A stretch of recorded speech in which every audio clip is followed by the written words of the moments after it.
Then the bailiff called her name. Jaguar Wright, singer, activist, unfiltered firestorm. She walked in wearing all black, Bible in one hand, folder in the other. She didn't look at Diddy, didn't look at the jury. She looked at the judge and nodded once. The gallery leaned forward. Everyone knew something was about to drop. Nobody expected it to explode. From the moment she sat down, Jaguar didn't ease into anything. "I came here with the truth," she said, gripping the mic like it owed her an apology. The judge asked for calm, and she didn't raise her voice yet, but it was the kind of still boiling energy that makes you sit up straight. "I've seen what these parties look like. I've seen what they cover up, and I've seen what happens when people try to leave." Defense objected. "Speculation," the prosecution countered. "Foundation will be laid." The judge allowed her to continue, and that's when it started to unravel. Jaguar described it plainly. She wasn't just talking about or she was talking about systems. NDAs passed out like party favors, women escorted in, phones taken at the door. Puffy didn't just throw parties, he ran operations, she said. She mentioned people being recruited. You'd be singing one week, then someone's assistant the next, and you'd think it's career building until you realize it's a trap, the jury scribbled. The gallery was dead silent, and then she said it. "I know one of those boys who got caught in the trap."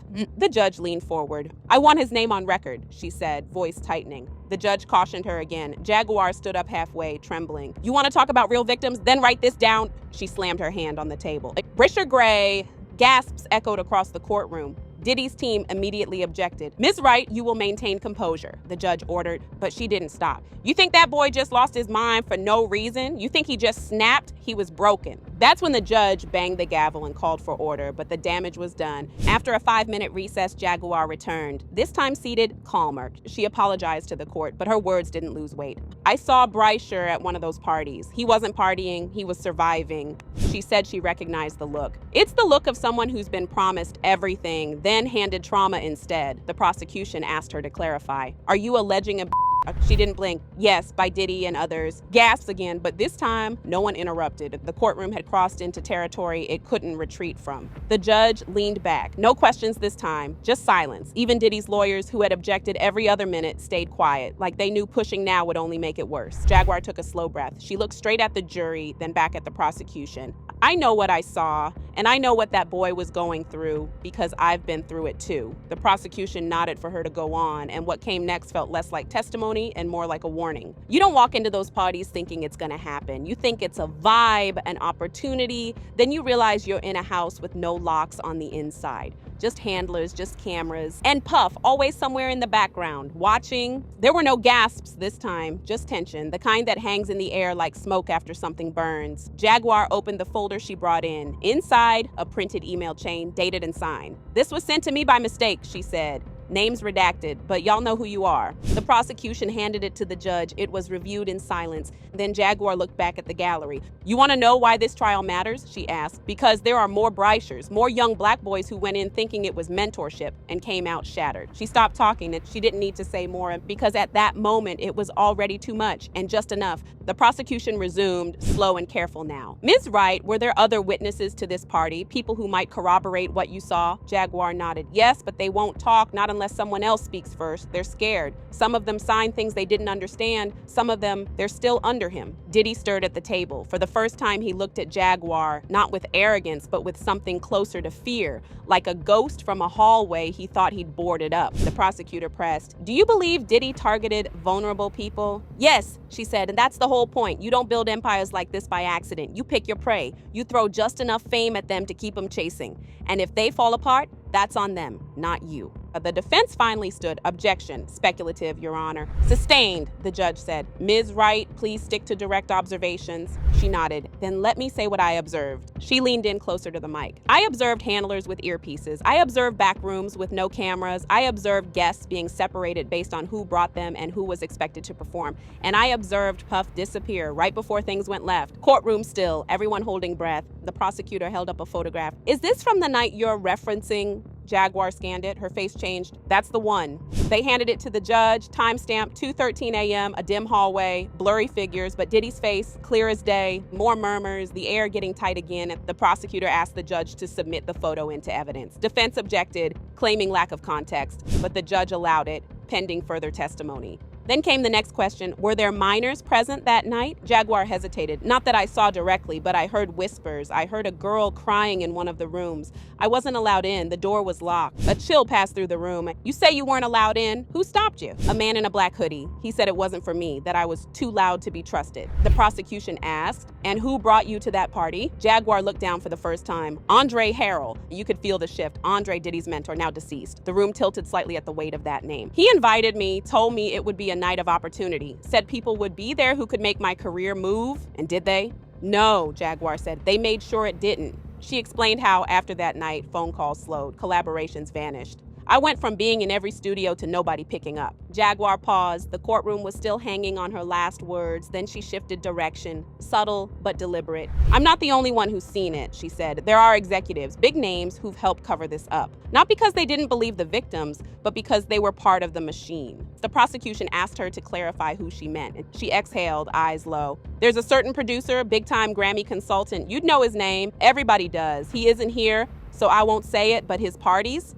They were step 2 after Diddy's. He cleaned up what Puff left behind. Nobody said his name, but everyone felt it, and the gallery caught the implication. She continued, explaining how young talent, especially young black men, were often funneled through both camps. They'd think they were being mentored, but they were being molded, broken, and replaced. The prosecutor leaned in, flipping to a new file. Ms. Wright, are you saying there's a system in place that rewards silence and punishes resistance? She nodded slowly. It's not just a system, it's a ritual. You survive it or you disappear. Then she pulled out a printed message. Text thread, she said, holding it up, from someone who got out, someone who watched Bryshere break. The judge reviewed it, admitted into sealed record, and then Jaguar dropped another name. And she said the talent scout responsible for bringing Bryshere to that infamous party was still working in the business, still scouting young black men, still unbothered. She didn't need to name him. She just said, he's at every awards show, every press junket. You've seen him smile on red carpets. That's the face of fear wearing power. And in that moment, the courtroom began to understand. This wasn't just about Diddy anymore.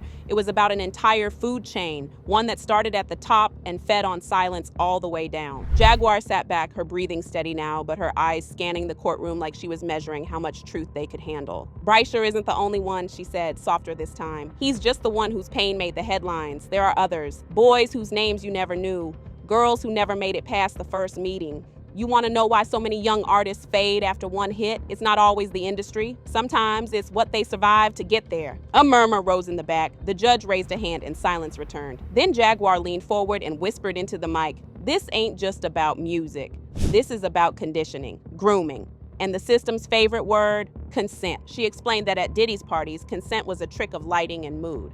Offered like candy. Contracts slipped between drinks. And if you said no, she said, eyes locked on the jury, you were never invited back. And if you talked, you disappeared. The prosecution asked if she had ever been invited to one of these events. She nodded. Twice. I went once, never again. She described walking in, velvet ropes, valet taking her phone, candles burning like it was a church, but the kind that worshipped power, not God. I saw Bryshere that night, and I saw the fear in his eyes. He wasn't drunk, he wasn't high, he was trapped. She said he looked younger than his age, isolated in a room full of stars, not shining. Then she dropped the most damning detail yet. He mouthed something to me. I was across the room, couldn't hear him, but I know what he said. She paused, blinked, and then whispered into the mic, "Help me." The gallery froze. No music playing, just silence, that kind of silence that screams, and I did nothing. I turned away.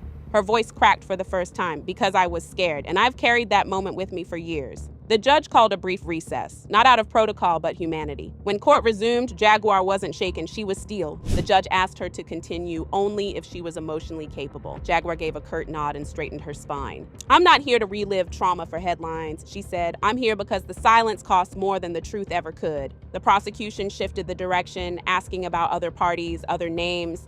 Jaguar hesitated, then mentioned a name most people didn't expect. A powerful female executive known in entertainment circles, often seen as untouchable. She wasn't a guest, Jaguar said plainly. She was logistics. She described a call sheet, yes, a literal call sheet that tracked attendees, handlers, and which NDA each guest had signed. Jaguar had seen it once, years ago, after a heated argument with someone in Diddy's circle. They kept files, she said, on everyone. The prosecution asked how she knew it was real. Because my name was on it. There were whispers from the gallery. Reporters started typing faster. Jaguar clarified. They labeled me a watchdog. Said I had too many questions.